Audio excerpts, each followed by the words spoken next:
All right, everybody, welcome back to another episode. We just wrapped our event, which was, I'm actually struggling for words. It was life changing for me, and the amount of feedback and takeaways and clarity and magic that happened in that room blew my mind. A few important topics that came up at this event, and a few of them were talking about our stories, rewriting our stories, owning our power, being consistent, using the power of our physical bodies to be able to maintain the goals we want, have a connection with ourselves, and really live in the deepest levels of authenticity and alignment. And my dear friend Michelle Frost interviewed me on her podcast, and we talk about running actually.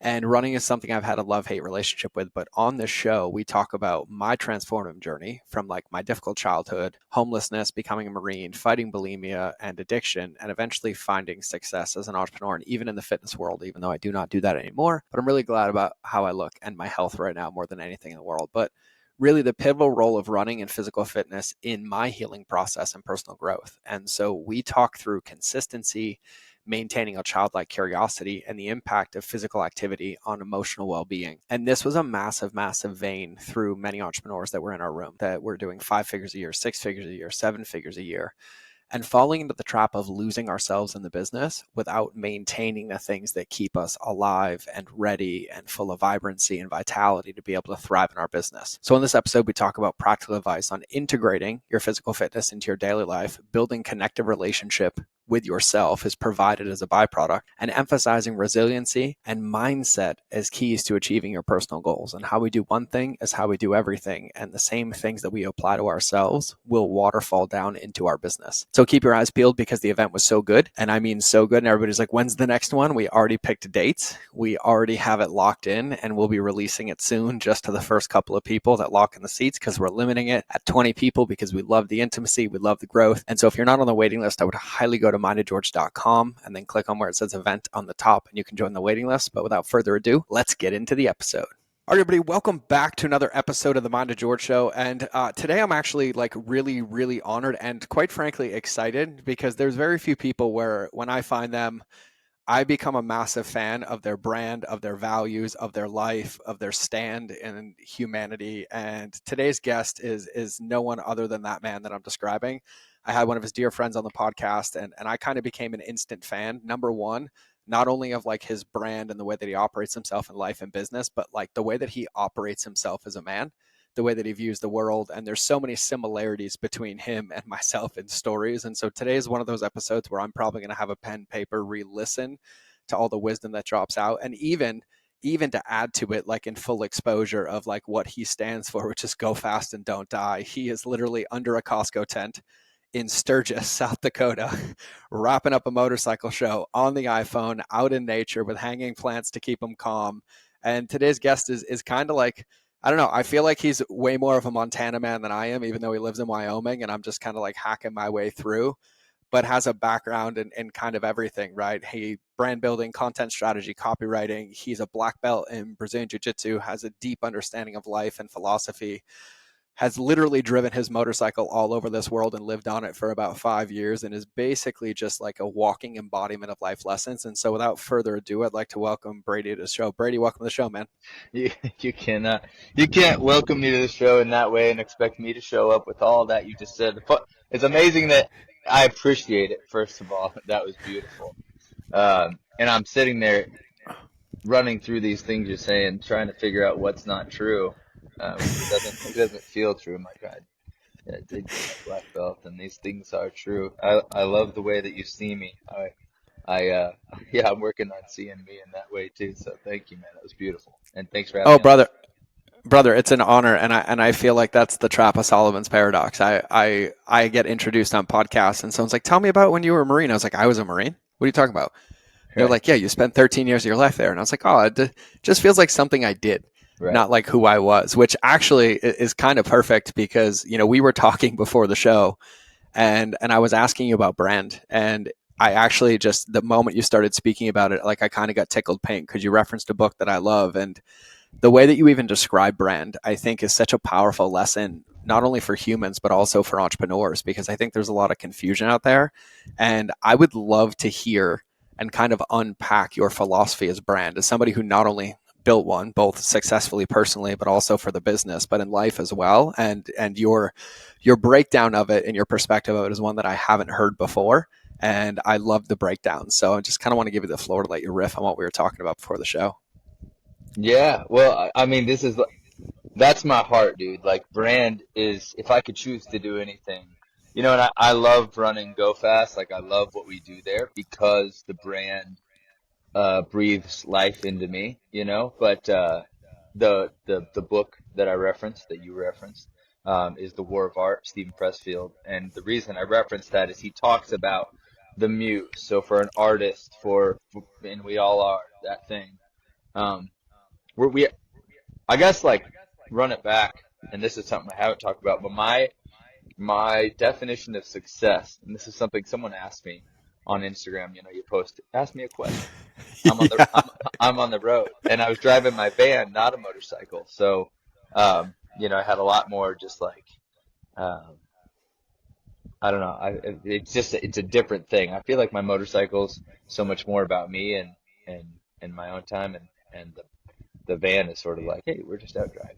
It's still it moves the soul, but not as deeply. But anyway, someone said, "What's your definition of success?" And I thought about that for probably like 400 miles. I was like, "Well, yeah, what actually is it?" And I'm like, "Well, what's everyone else's? What do I think about when I think about success?" And here's what I gathered in that time is, I think when people think about success, they pretty much drop it into three buckets. It's money, fame, and power, and some Mm. mixture of those three. But if you at least have one of those things, they can call you successful. And if you have all of those things, they can call you very successful. Um, and I guess my belief is that we all have a calling in life. We all have something that we're called to, right? We all have a muse that says, "Hey, I need this from you. This is what I need from you." And the more we reject that thing, the more miserable, unhappy, depressed, sad, uh, feeling purposeless we're going to be. And the more that we embrace that thing and answer that call, uh, the more successful or happy or purposeful or whatever, positive, things that we will be. And so I believe that success is finding alignment with your calling. So whatever that calling is, you have to pay attention to that. And there's a lot of, there's a book, there's a whole concept called ikigai. I'm sure you're familiar with it. Yep. You Love got Ikigai. Yeah, you delve into the arts, and everyone, you can find people who have been looking pretty quick because they're like, yeah, I read that book, and I read that book, and I did this thing, and I studied this, and I'm aware of this, and I love that. I think that's the piece of it. But so alignment with your calling, and if you don't know what your calling is, you have to start paying attention in here. It's not something someone else is going to tell you. It's going to be something here. But when you're in alignment with your calling, I believe that there is no I guess there's no abundance of money, fame, and power that can make you successful when you're out of alignment with your calling.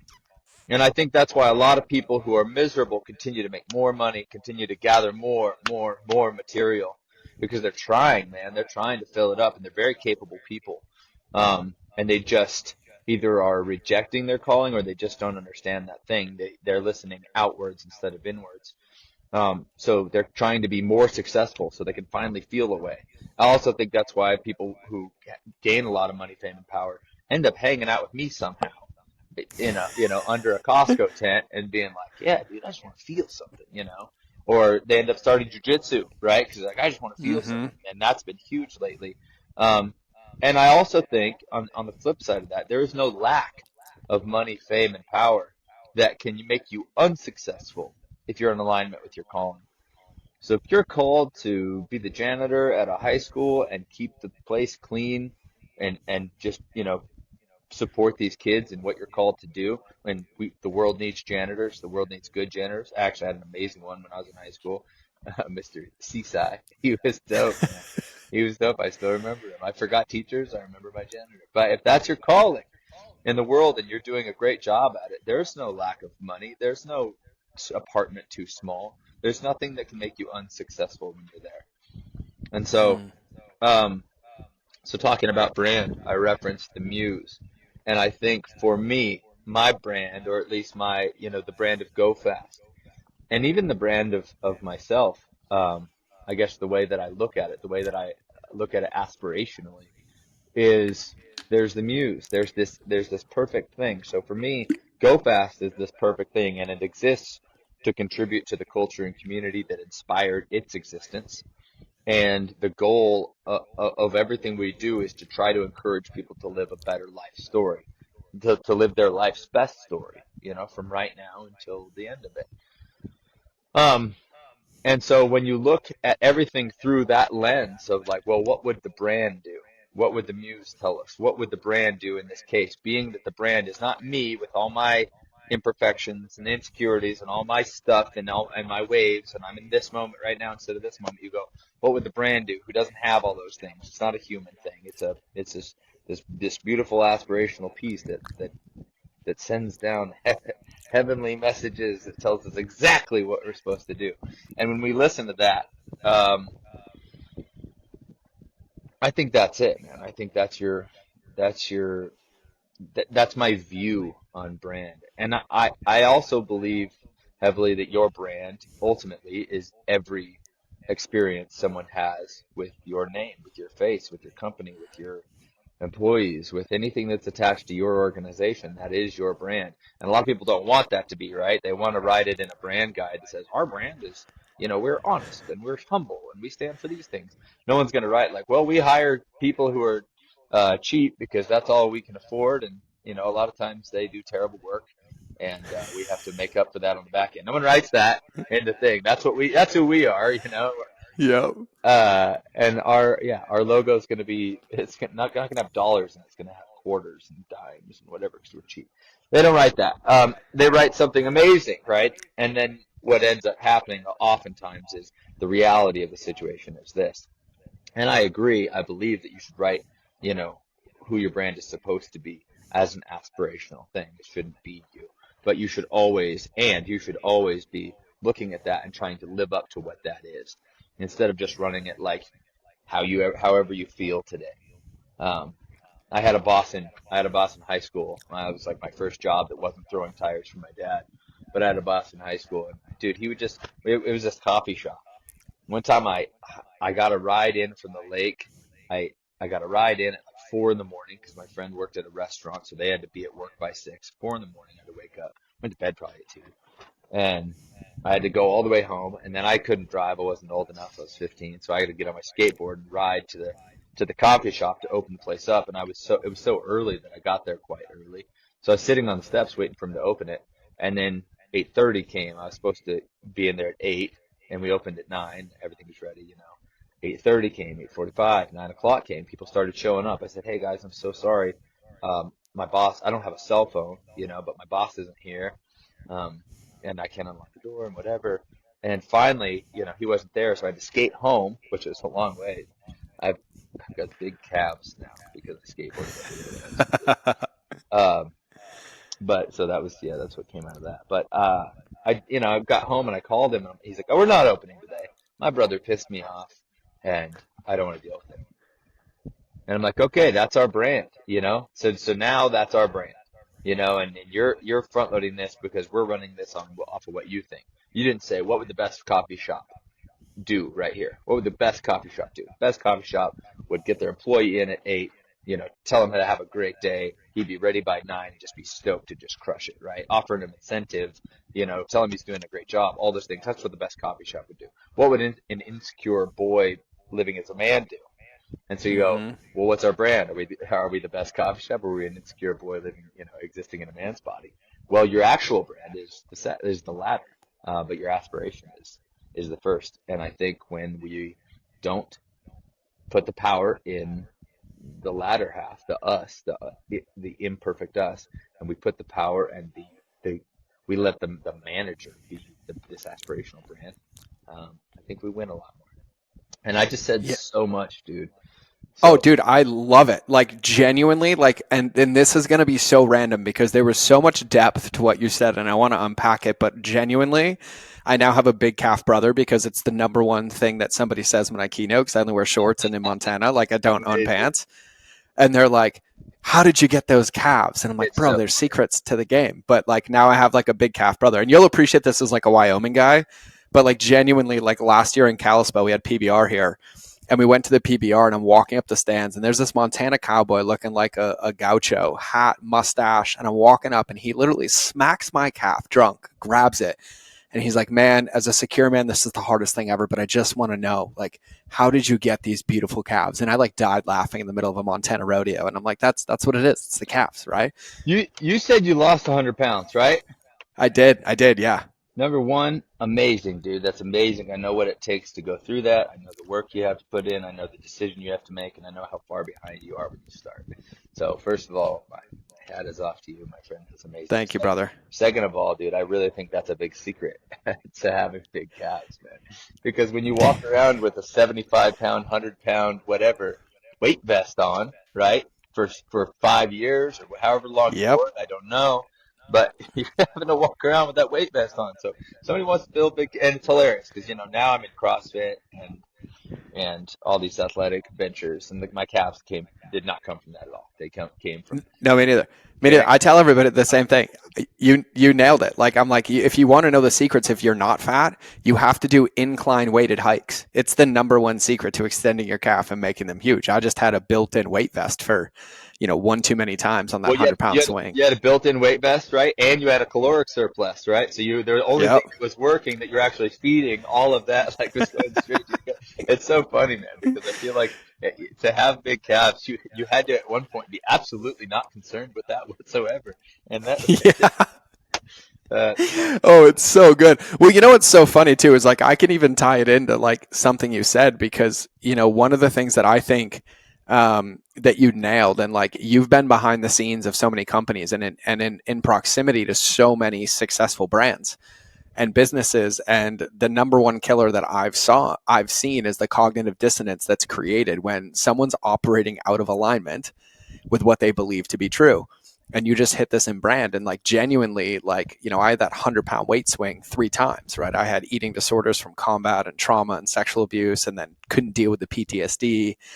And then really the big secret was like when it came off and stayed off, it was the first time I was ever honest. And I was like, I need to make a change in my life. Like I need to stand for what I want. I need to separate, find my heart, find my love, and to maintain that. And like I lost 30 pounds in like 40 days without changing a thing because I came into like that deep level of alignment. And you spoke to this about brand earlier with businesses, and the way that you describe it, by the way, is like it's so refreshing because it speaks to the imperfections of us as humans, but the aspirations of what we strive to be, which is like the number one secret to growth. But I want to hit something and I want to ask you about this too, because like you've spent a lot of time in reflection and in intrapersonal work. And you spoke about this when you were talking about your definition of success.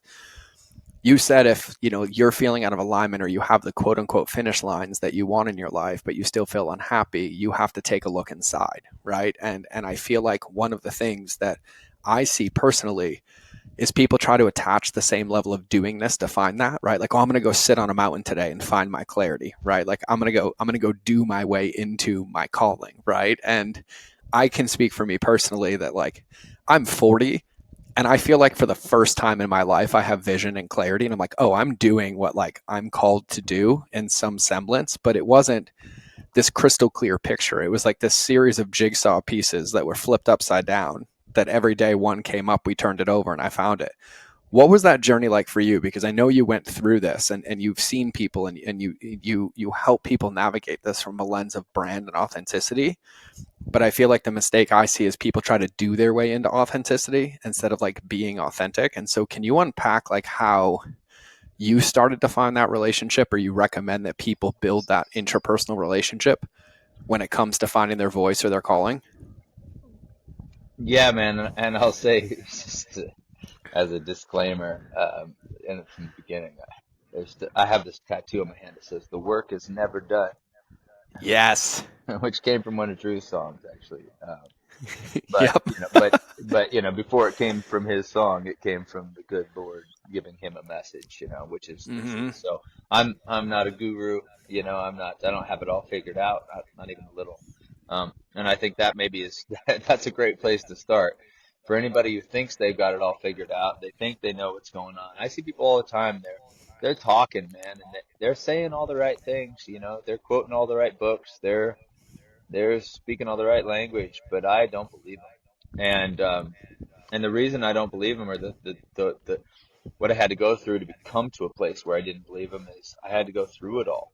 I had to face it Mm-hmm. all. And there's something you can, man, you learn to trust your gut. You learn some instinctual understanding of who's who's just saying the words and who's living the truth. And I guess, yeah, my I think first, dude, and this is where it takes a long time, and it makes sense that you say, I'm 40, and for the first time, I feel like I got some clarity around. Well, it takes a long time to stop. I really heavily believe in, we have two ears and one mouth, and we should listen twice as much as we speak. But we have to learn to listen, not outwards, inwards. And we have to, and after that, because we always have that inner voice, that thing where like, dude, he's saying this, but I'm pretty sure that's not going to work. Or I'm pretty sure I don't believe him for whatever reason. But we're so terrified of being wrong. We don't speak up, and we just, we just cover up whatever that voice inside. We go, shut up, dude. You're going to embarrass me. This guy's an expert. You think you know what you're talking about? And when you start being willing to be wrong and start, you just say, you don't have to go and say, hey, I know better than you. You just start asking questions. You say, hey, I Yeah. don't understand this because of this. And either you'll find an answer or someone will go, oh yeah, I didn't think about it that way. And that's been it's been my experience where people are like, I never thought about it that way. You have they tell me that I have a great way of looking at things that's from a different perspective. And when someone says that, I'm like, oh gosh, now they're going to think that I have some great way of looking at things from a different perspective. I'm not to show up as that person all the time, so I should shut up. We're afraid of our own success. We're afraid of our own greatness. But the path to finding that thing, the path to finding out who we're supposed to be, and if you find out who you're supposed to be, man, that's who you're supposed to be. That's who God put you here to be. So you think you're not equipped to do it? Bullshit. That is not the case. You're not equipped to be the thing that you're not supposed to. Absolutely not. You're going to work Yep. forever to be mediocre at that thing. But when you actually pay attention and you be exactly and you stop lying to yourself about what that is, you're going to crush at it. You're going to absolutely Yeah. crush at it. And we all have roles to play. Um, so I guess yeah. So to go back to your question, actually, could you repeat your question because I feel like Yeah. I missed it. Well, and I actually I want to unpack it a little more because you said all of that reminded me of like three of my favorite quotes, right? So I tell people like I was a Marine, so there's only three colors of crayons in my box, right? Black, white, and pink because my hair and shoes are pink. But like I have these like fortune cookie reminders of myself to like stay humble. And one of my favorite quotes that a shaman gave me like 10 years ago is a student says, I already know, and a master says, thanks for the reminder. And I feel like life is these series of like reminders to put us back on this path. And then, you were talking about God and the mission. And I joke with people, right? Like we've heard it before. And I fully believe this as a man of faith that he doesn't call the qualified, he qualifies the called. And for me, there was this expectation for so many years in my life, right? Like, when is this enough, right? Like, haven't I endured enough or walked through enough? And then one of my pastors looked me dead in the eye and he's like, you forget that when you ask God to move mountains, you wake up with a shovel. And that one has been the one that's like stuck with me the longest. And so in the question I asked, you kind of answered it of like, how does somebody start to have that relationship with that intrapersonal, that intuition, that inner voice? And I can only speak for myself, but I'm curious if it was the same for you. I realized that for most of my life, I was chasing that fame, money, and success. I had it all. New York Times bestseller, number one app, all the businesses, the cars, all of it. And then I moved to Montana and I got rid of everything. And it was like going through a detox, like a massive drug addiction detox, because Montana is so spacious and I didn't know what to do with the space. Like it broke me from the outside in. Agoraphobia. And yeah, dude, like massive. And then now it's this interesting switch in the other direction where I just crave alone time. And I feel like there's this correlation between the amount of time I spend alone as well as the amount of like happiness and clarity that I have. And I was just curious if like you have found that as well, as somebody who spent like 5 years traveling thousands of miles on a motorcycle where you're not having conversations with anybody. But has that also been a path in like your journey towards that introspection, is like really spending time with yourself? Yeah, man. I think for a long time we go out and we look to be verified and validated. We look to be for me, man, I like got to this place where I really hated my story. I was like, shit. Yeah.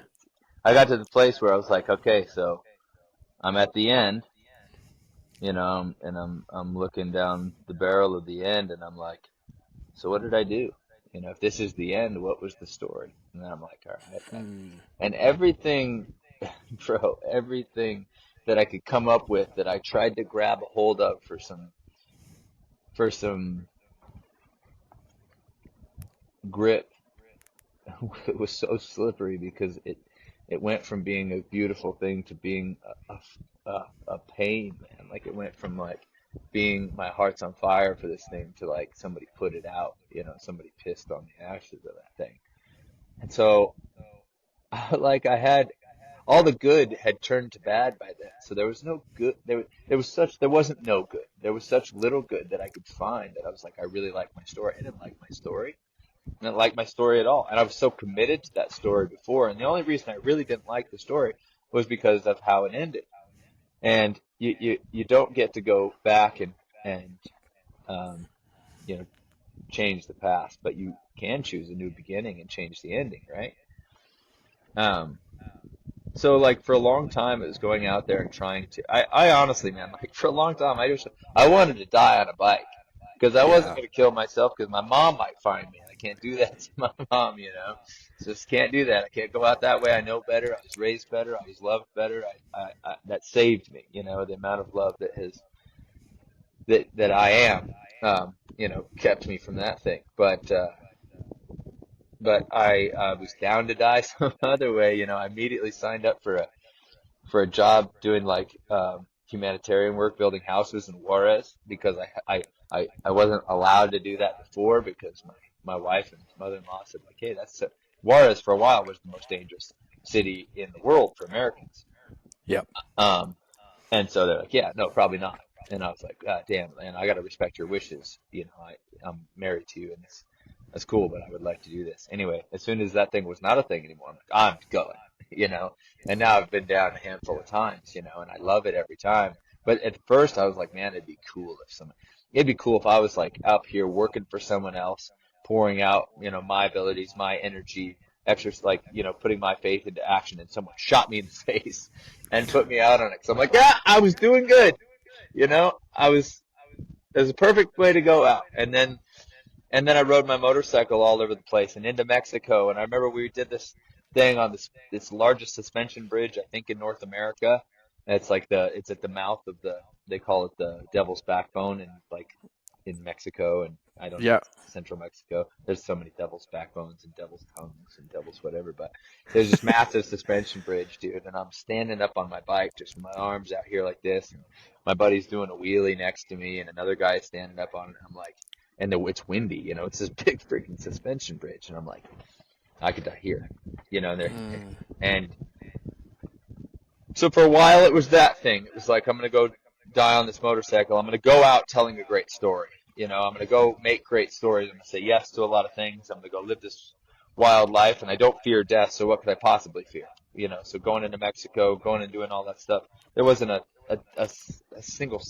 The only hesitation would be like, is it dangerous enough? Is it sketchy enough? Or does it add enough to my story? And a lot of the things that add to our story, or at least that we think add to our story when we're unfamiliar what a great story is think danger and action and all of those things, and living like the guys we saw on TV when we were coming up, and all our heroes and whatever. So for a long time I was just seeking a better story. I was seeking like some retribution in that, and then for a while I was seeking, I wanted community. I wanted people to believe in what I believed in. I want to share this thing that I kind of realized when I was out there, and that was beautiful. And then that turned into validation, like you want people to say, yeah, you did go live a great story. You have done these things. You have, and it's so you're like, yeah, it's for someone else. And yeah, eventually I think you go, no, man, none of this. It When it doesn't fill your cup, and it's this awesome thing, it's just a distraction and it's not an alignment, right? So it doesn't matter how successful you are with distraction. It doesn't matter if you go and jump 17 buses and set the new world record for whatever. If that's not your thing, you're going to be, and everyone's going to be smiling like, oh, cool. I'm distracted by everyone else's validation, everyone else's praise, and all of this. And then you go to the locker room afterwards, or you go to bed, or whatever the thing is, and you go, oh damn, I'm back on this foundation of flawed. I'm back on this foundation, this like baseline of depressed.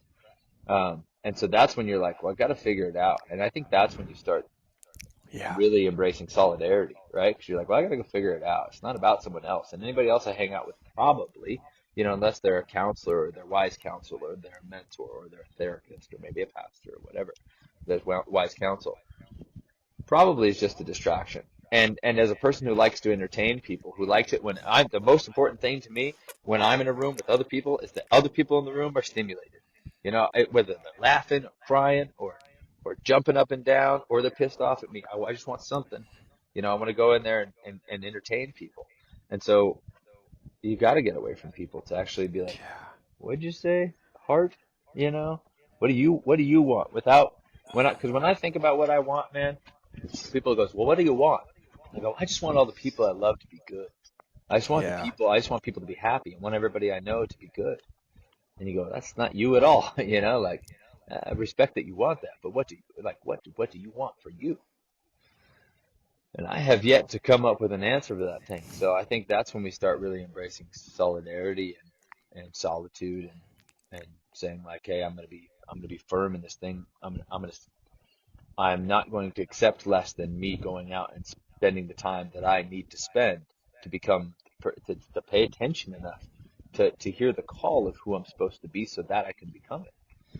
Um, Yeah. Also, dude, you said God doesn't call the qualified. He qualifies the called. I wrote this piece. I just had to share this with you. Oh, I said please. I said I I just have this like book of poems, but I just wrote this one, so I thought you'd like it. Oh, yes. I said God don't find the qualified and give them a call. He calls the chosen ones and qualifies them all. Yeah. God, that's so good. He doesn't he doesn't find the qualified and give them a call. He calls the chosen and qualifies them all. Yeah, Oh, I like yeah. that. We're gonna write that one in the show. That one just tickled, dude. I got goosebumps all over me right now. Like, I would get that tattooed on me. That is It's kind of a big one. incredible.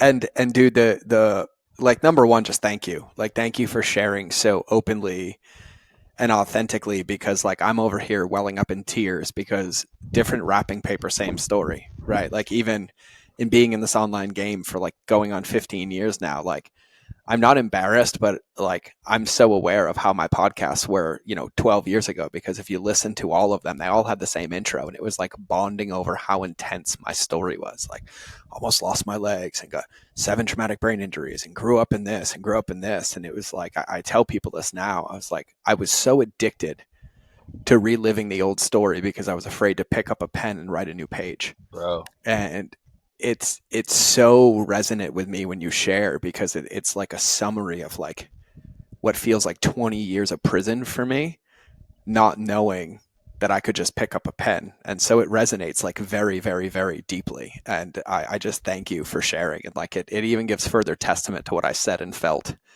at the beginning of the show.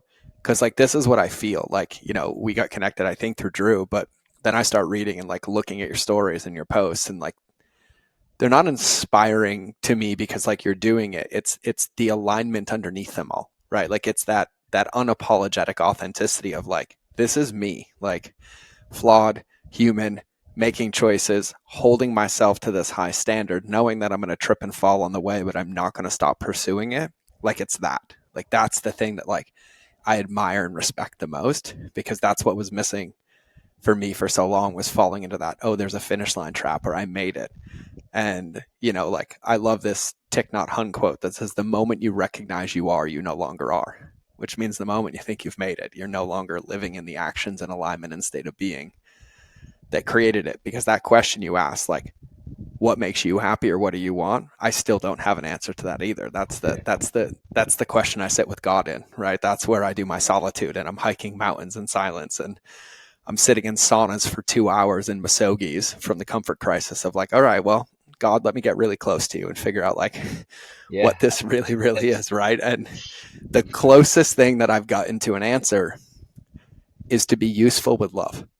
Like that's my purpose, is to be useful with love, like to see people as God made them and to be useful to anything that shows up in my space for myself. And that's the closest I've got. And there's so many levels below that. And I just thank you again for sharing all that, man. Like that was that really touched me actually at a very, very deep level.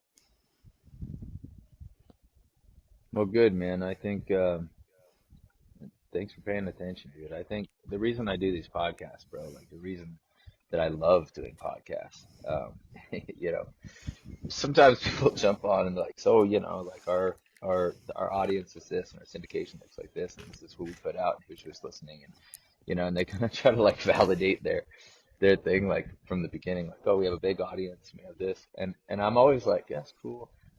My expectation for any podcast is or where I call it a success, where I call it good, is like as long as when I get to sit down and have a conversation with somebody who felt called enough to buy some headphones, get on Riverside and be like, how do I do it? And get some lights, and maybe a microphone or whatever.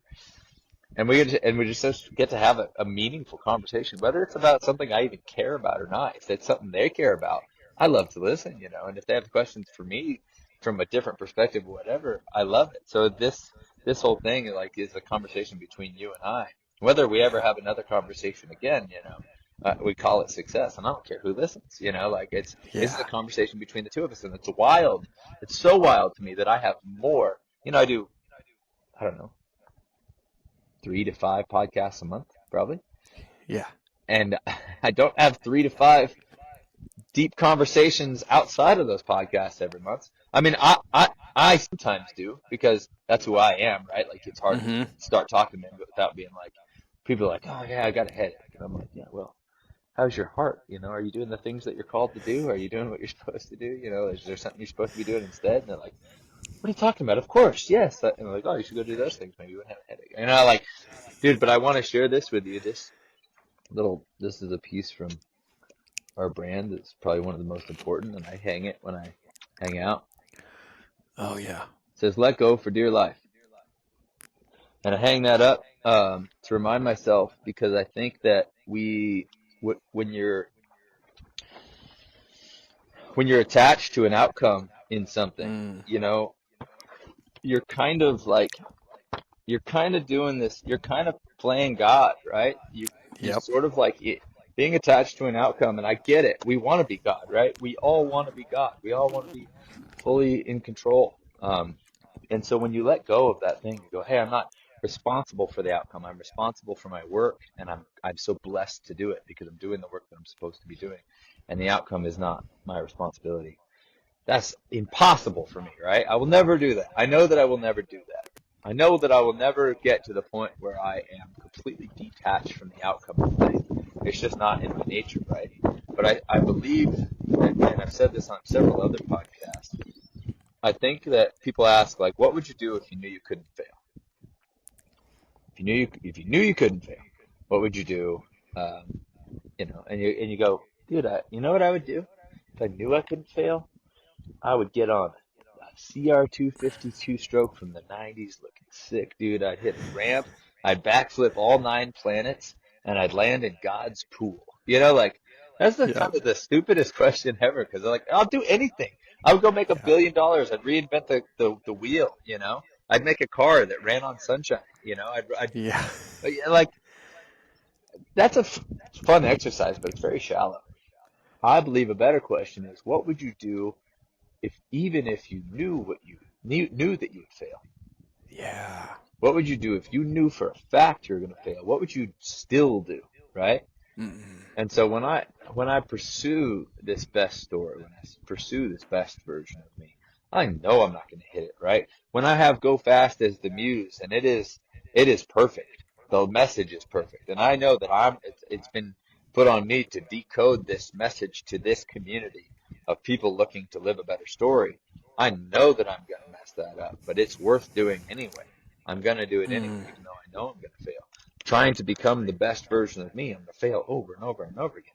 Damn, do I, bro? Like ouch. I'm so bad at it. I keep screwing up. Even like, dude, I see a stop sign, and I know it's like in a video game. Like when you die. and you get to go start back at the beginning. You're like, okay, but I know that thing's there. I'll go hit that same stupid thing. I go to, like I'll go off the exact same spot. And it's not even like a real complicated one. It's like Mario, you're running along and then you got to jump up here because there's a cliff right here and you'll fall off it. I just run straight off the cliff 3 or 4 times. And I'm like, gosh, you idiot. But what else am I going to do? What's the other option? Just be like, hey, you know what I'll do is I'll just hide myself. It literally is suicide. I mean, it is actually killing yourself. People think that people who kill themselves and then people who, dude, it's crazy, man. I see people who take that route out and these other people who have some kids and a job and a wife and probably a porn addiction, and like Mm-hmm. they killed themselves a long time ago. And that's why they're searching for joy, and that's why they're searching for fulfillment in these things that will never give it to them because they can't even listen. They don't even, the phone rings on your life's calling, right? When you're young and you're coming up, like the phone is ringing and it's going, hey, dude, you're supposed to be this. Hello, I'm looking for Brady. Is he there? I'm here to offer him this job, dude. That's his only job, believe it or not. It's exactly what he's supposed to be. And we get terrified of doing that because at least I could speak for me. I get terrified of doing that because I think when I answer the phone and I go do the thing that I'm supposed to do, I'll fail at it. And I don't want to fail at the thing that I know I need to be good at. And so we just don't give it a try. It's that, Yep. our greatest fear is not that we are inadequate, it's that we're Yep. powerful beyond measure. You finally realize that when you're like, I always thought that was the dumbest thing in the world. Like, what are you talking about? I'm not scared of being powerful. Give me that button. I'll smash it. I don't want to be inadequate. Yeah. Um, but when you realize, like, man, if I actually go put myself in the possibility of failure, I might fail. And people think if I just stay out of the pool, I'll never drown. You drown right there. You died right there. Yep. I won't die. Yep. I won't die of drowning if I don't jump in the pool. You died right there, dude. There. You know, I meet way more. I'm not saying that women don't have this issue either. Don't struggle with these thoughts. I can only speak to my own experience, but as men, I feel like I meet a lot of men who struggle or at least have suicidal ideation or have had suicidal ideation at least at some point in their life. Certainly men like you and I who are like, I'm obsessed and cursed by trying to live a better story. And is that better story that I just go, chase women and chase money and chase all these things because I could do it. And then you go do it. And then you go, that ain't it. I'm not happy. I'll go do this thing. I'll go be a mountain man, and I'll stand on top of a mountain. Now I'm on a mountain. I feel better. Like I'm closer, but that ain't it either. Like I should just kill myself, and it's not those moments where you're like, I mean, those moments are hard, but what about the deep, dark, the moments you realize that these successes that you've arrived at have just dropped you off, dude, Yep. never cared about you, they never loved you, they never wanted you in those moments, it's crazy to not consider a way out of those things because that's what we're doing is considering a way out, and that's just the simplest, dumbest, least, least amount of work to take that route out. But I do believe that we are called to kill parts of ourselves. I do believe that we are called to kill the part of myself that wants to self-sabotage, that wants to keep me from my best, that wants to like keep me living in fear and rooting in fear and Mm-hmm. planning garbage. You know, we are supposed to kill those things. So I think sometimes we get it wrong, and we don't say like I need to kill myself. And which self is that? Because there's a bunch. Which part of the self? Which self? The self, the me Yeah. who chooses to continue to run off that cliff. I gotta kill that guy so that this other guy can live. Because there's only so much time. I have this tattoo, man. It says "Invest your time," and it's probably my favorite tattoo. It's invest your time. It's got Psalm 90:12 on it. Mm-hmm. It says, teach us to number our days so that we might get a heart of wisdom. And that's the whole go fast, don't die thing, right? That's the whole Mm-hmm. thing behind the brand. Our days are numbered. You are going to die. No one gets out alive. Live accordingly.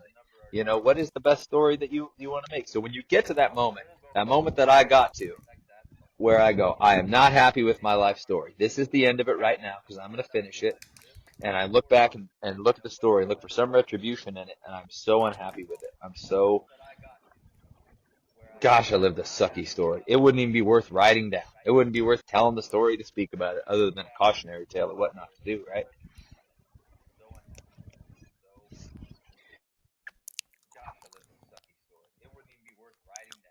Yeah.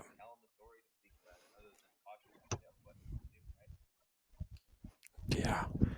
God, there's so much. The one thing that you said that, well, I mean, everything resonated deeply. I could just listen to you all day, because I've sat in these moments so many times.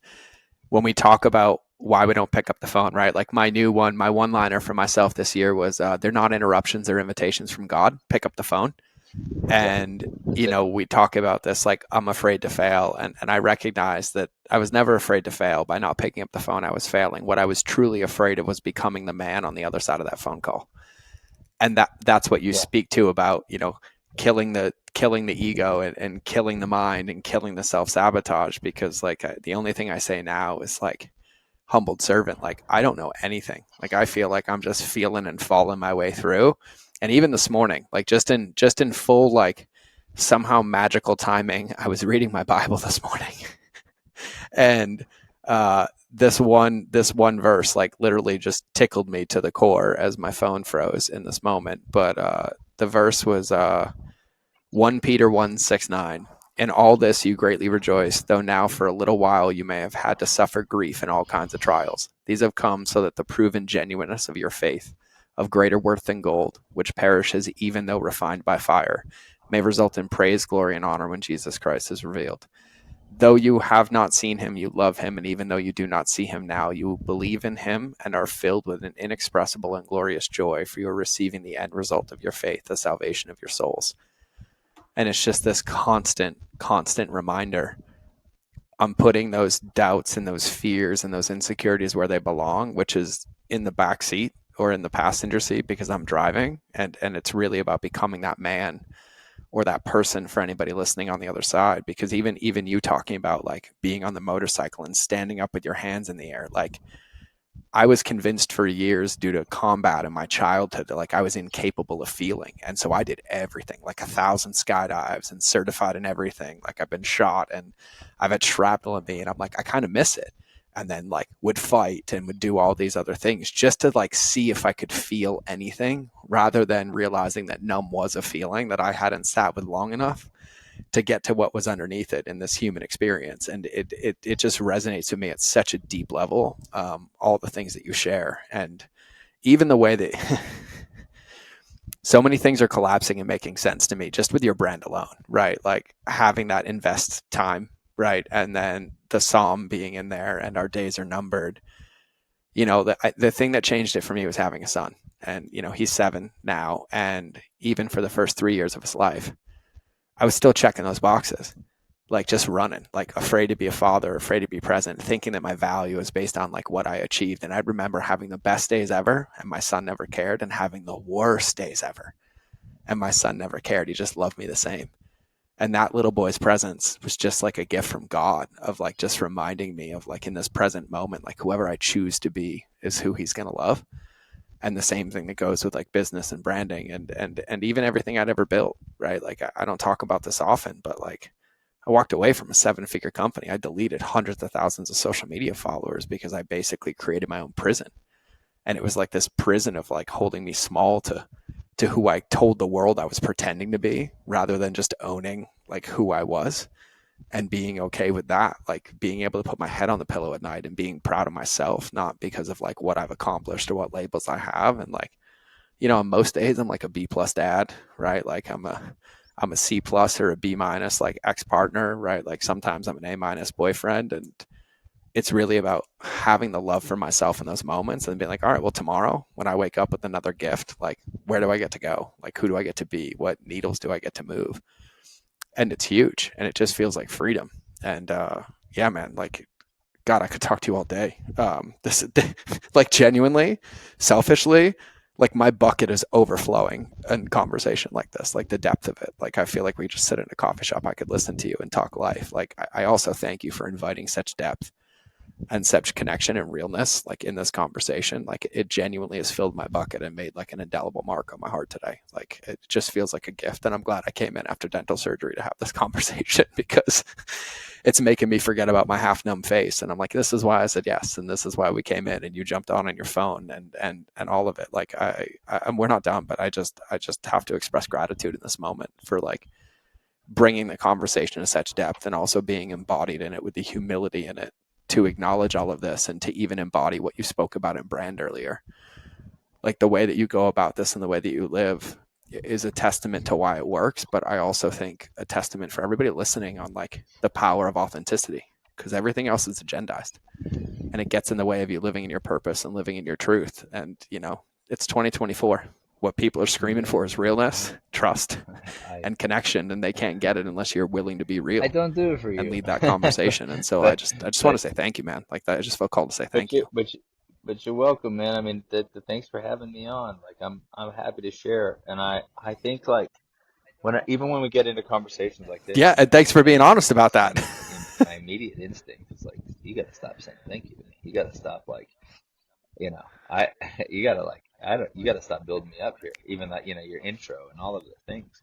It's hard to be it's hard to be when you work on things and start becoming something that you wanted to become. It's so weird how we just get in our own way and we go, no, I'm not that thing. I still to this day, dude, when people tell me I'm a black belt in jujitsu, I like want to I'm like, delete that. Just say I do jujitsu, because I think it's like, I don't know. I don't Yeah, know what I meditate on that a lot. And then I fight black belts and I beat black belts and I go, no, look, you beat that guy. He's wearing one. And I'm just like, no, he shouldn't be wearing one. Yeah, that's my answer. Instead of being like, well, you deserve this, dude. This is something this is a rank that you, and even, every way I talk to myself, like I feel like I don't deserve that thing. And I also feel like, mm-hmm. dude, being a black belt in jiu-jitsu, it's not about being able to submit the guy. I think being a black belt is a guy who a white belt can go and ask a question to, and and and they know that they're going to get a solid answer, right? And so I think being a black belt is also about telling the truth. It's about saying I don't There know. it It's is. about saying I did There it this is. wrong. Um, it's about doing it right when you know. It's about not running off that cliff anymore. That's what a black belt is to me. And I think that's like Yep. the heaviest. That's maybe the most um, convicting piece of that whole thing is like a black belt to me. I beat black belts when I was a purple belt. I was Mm-hmm. young and hungry, and but I didn't think I was a black belt at that time. I was just like, yeah, I'm a guy. So um, yeah, I appreciate it, man, and Yep. and you're welcome. I'm happy to offer, what I've. Yeah. The only reason that what I've gained through the experiences I've gone through has any value is that I'm able to offer them. you know, is that I'm able to use them for the good of others because we're called to serve. I don't care, like, as far as our conversation earlier about like getting alignment with your calling. No one's Yeah. called to be a billionaire who hoards wealth and has all the things. If you think that's your calling, check on that. That's why when people get there, they want to give back because they have this guilt, man. Like, we walk around with this guilt and shame. And yeah, Yeah. so I'm honored to give. It is my gift to give as well. So Mm-hmm. so thank you for receiving and thank you for reciprocating.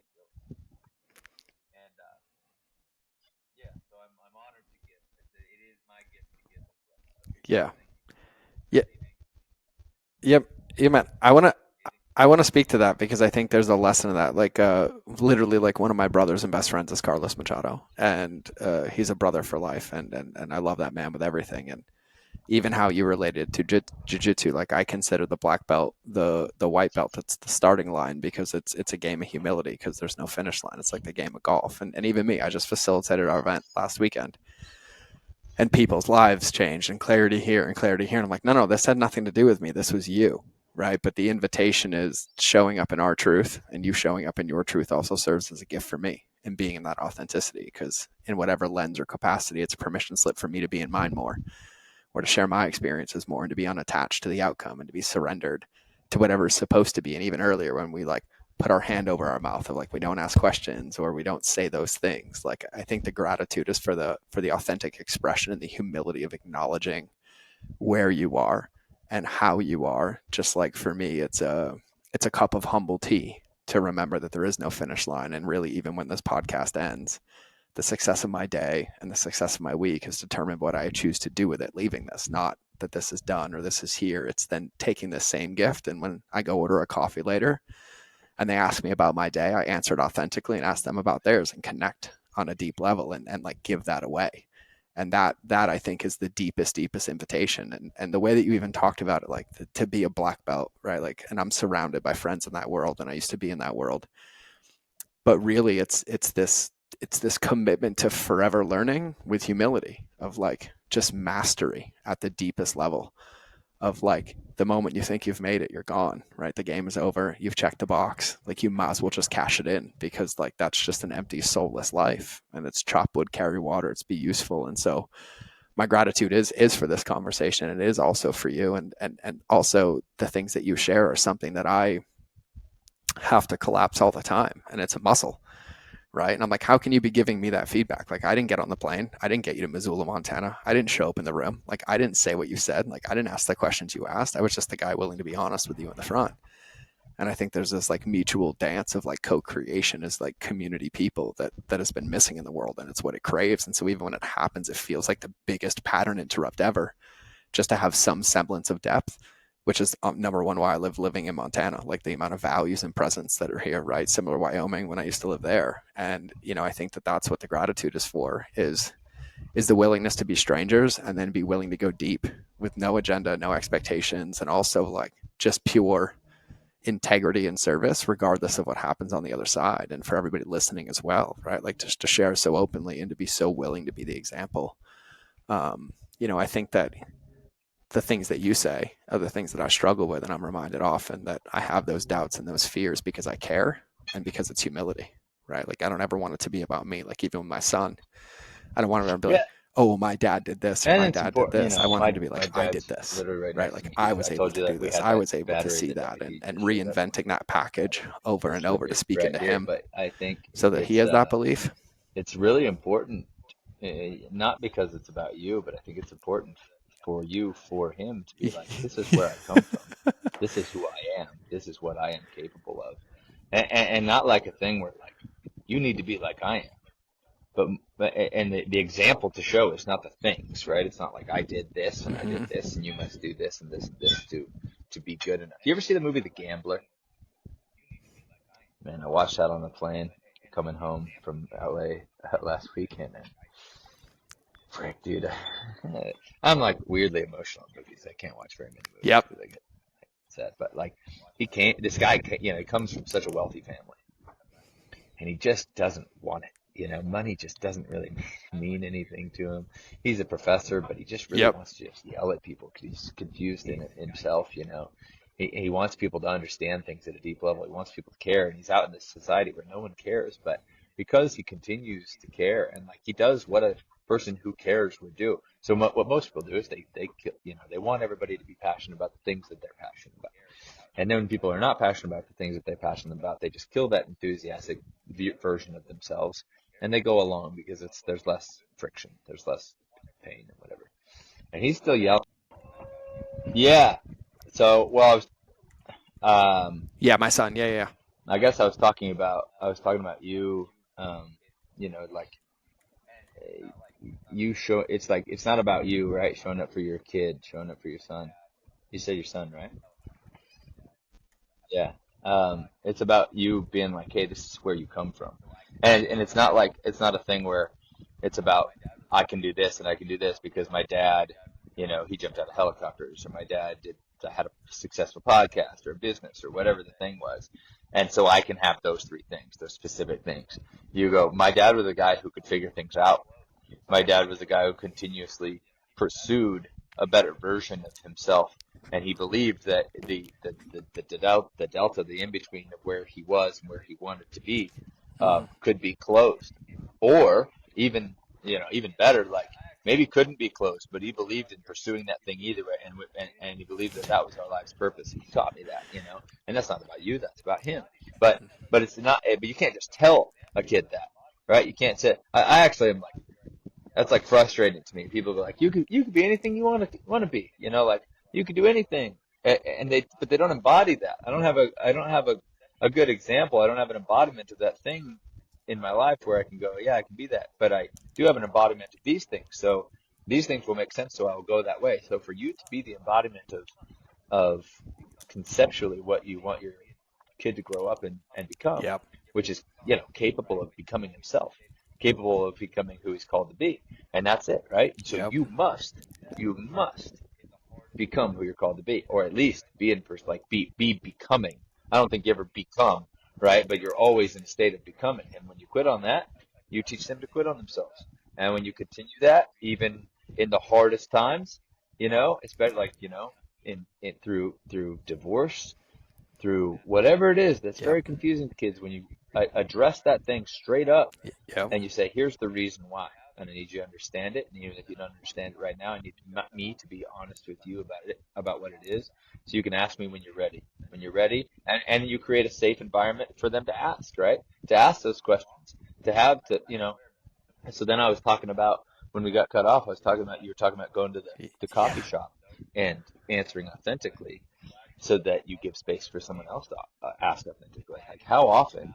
I swear, man, so many people came to the Sturgis rally just so they could, like, fly the Trump flags, and be stoked about flying the flag that they otherwise maybe are like, they fly it in their house, and they're real staunch out in their house, but they go out in the world and they're real quiet because they know that, like, that thing that they so firmly believe. Someone might not like that. And it's like, well, what do you actually believe that? You just kind of like, you're just quiet and scared. And like, so, and the thing is, we've created an environment, we've created a culture and a society where it's It's a fun terrifying. that a society that's been terrifying. Yeah, it's just scared. It's to go out Yeah. and be yourself. That's crazy. That's crazy. That it's scary. You can't even go out and say, I'm having a bad day to anyone. You can't have a bad day. You got to have a good day. You got to post about it on Instagram and let Yeah. everybody know. That's the game. Because that's what a good day looks like. And as long as everybody says, wow, it looks like you had a great day, Yep. well, then you did, Oh, dude. you know? So my favorite thing, like I'm going to keynote tomorrow in Seattle. My favorite thing is like I always ask the audience when they sit down, I'm like, hey, give me a 2-word check-in to tell me like how you authentically feel. Like anybody, right? They're like, oh, happy and stoked. I'm like, no, somebody asked me. And I'm like, anxious and glad I didn't rip the door off the car because I spilled my coffee this morning. I got in a fight with my ex to do this, but I'm still choosing to show up anyways. And I was like, where did the permission slip to like just be authentic and like to be real, like go away? Like it's one of the deepest invitations ever. It's the cure for loneliness, bro, because of course you're gonna be lonely when you think you're the only freaking one, and you're never gonna make a friend out there when you never say, "Hey, I am this." C.S. Lewis said something to the effect of, like, a friend is created when you say, Yep. "Oh, you too? I thought I was the only one." And so when you actually go out and you say, "Hey, I actually think this," and but it's terrifying, bro, because we go out in these places and they Yep. crucify you for it, right? Well, like, there's an example in the world where someone got crucified for being who he was and saying who he was. And it's, if your goal is to leave a legacy, it's probably the most successful legacy of literal Yeah. eternity. So I just wish people would go, and like, what good are you doing by going home and being like, oh, I'll just keep this quiet. I just won't be who I am most of the time because I don't want somebody to not Yeah. like me for it. Like, dude, they don't like you for who you are. What you're gonna sell who you are for their comfort, for the comfort of someone who doesn't even like you, and you probably don't like either. And literally, it's the world we live in. And so for you to just go out and say, like, even just, it almost, like, you ever notice where, you get a coffee and they're like, yeah, how are you? And they're like, well, my dog just died, so I'm, like, super sad about it, but I'm also super grateful to be alive. Dialectics, right? Two things can be true at the Yep. same time. And people are like, oh my gosh, they're like, oh, I actually, and then they reciprocate, right? They're like, yeah, my roommate just moved out without any notice, and so now I got to figure out how I'm gonna pay the rent. And so, and I'm not expecting them to solve it for me, and they're not expecting me to solve it for them. But it sure just feels good being like, man, I'm not the only one out Bro, here with legit, issues. legit. Because when you're out here and you're scrolling the gram and everybody's just having the dopest time of their life, and your freaking roommate lost and you're going to have to dip into your non-existent savings to try to, cover just living a regular normal life, and the only thing you have to say about it is a little more space to sit in your sorrow. It's like, and you don't get to share that with anybody. You don't get to like, Yeah. commiserate, Ugh, I don't want to live in that society. I Oh, absolutely don't want to live in that thing. I want to live where you go, oh man, I just acknowledge that that's hard, dude. I'm dealing with something hard too. And damn, how lucky are we to be alive to, we don't have whatever, we don't have complications, we have yeah. invitations, right? That's Dude, I, crazy. I, I couldn't agree more. I found the C.S. Lewis quote because I remembered it and I loved it and I didn't want to misquote it. But friendship is born at the moment when one man says to another, "What, you too? I thought that no one but myself." And one of my men's teachers, like John Yeah. Mylan, talks about this as well. Like when we do, personal development work, things like that, is like the moment we're witnessed in our truth is when our breakthrough occurs. Not that there's a solution for it. It's just being okay, being your authentic self. And it's just a deep invitation. And so, But you have to dump that purse on the yep. counter. Like you're the one who has to dump that on the table. And that's what we don't do. Right? We don't do that, man. Like we don't do that. And I don't blame anybody who doesn't do that. I don't blame you, dude. Because most people look at your stuff and go, "You're a prick." You're whatever, right? But when you actually go, you might look at it and go, I am a prick. Just like you said, as soon as you say I am, you're not that thing anymore. Because as soon as you become self-aware, you actually have the Yep. ability to change that thing. The first step Yep. is admitting there's a problem, right? Like, and all the information is out there. That quote, if information was the answer, we'd all be billionaires with six pack. Are we back? Beautiful. So I was saying, I I was lost your sitting at audio this again. place on Isla There we Mujeres, go. Mexico, which is where I got married. I was reading this book. It was right after it was while I was going through it all, right? And I Now I was got sitting you. in If early information, morning, man. I beat the people there. They made the coffee, and I'm sitting there with this book, Tools of I'm hearing Titans, Tim Ferriss' myself. book. Awesome book. I don't know if you have it. I'm sure you do, because I know you've been on the path for a while. Like you've I see you. I see you in the club, man, so hard. I look at you and I'm like, I know this guy. I don't even know you, There you go. Now I but can hear you. You want I to know finish that all the information rest. part and then we'll I wrap. could squeeze, I could reach in and grab your heart and be like, I know this heart. I know the freaking, oh yeah, you got that one right there. Yeah, all right, Yeah, man. we're back. Glad Now you we're can back. beat that. It's still good. It'll still work. That thing will get you anywhere you need to go. It's old trusty. Um, but I was sitting in there and I read that book and I was like, damn it. Like because I was in the information mode, right? And that's what we do.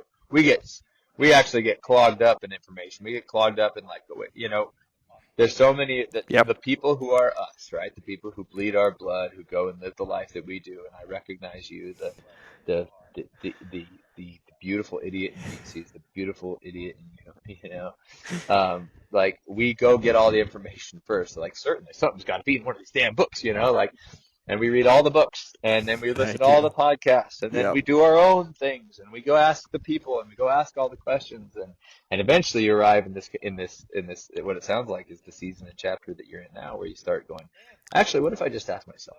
what if I actually have these answers? And they all help, right?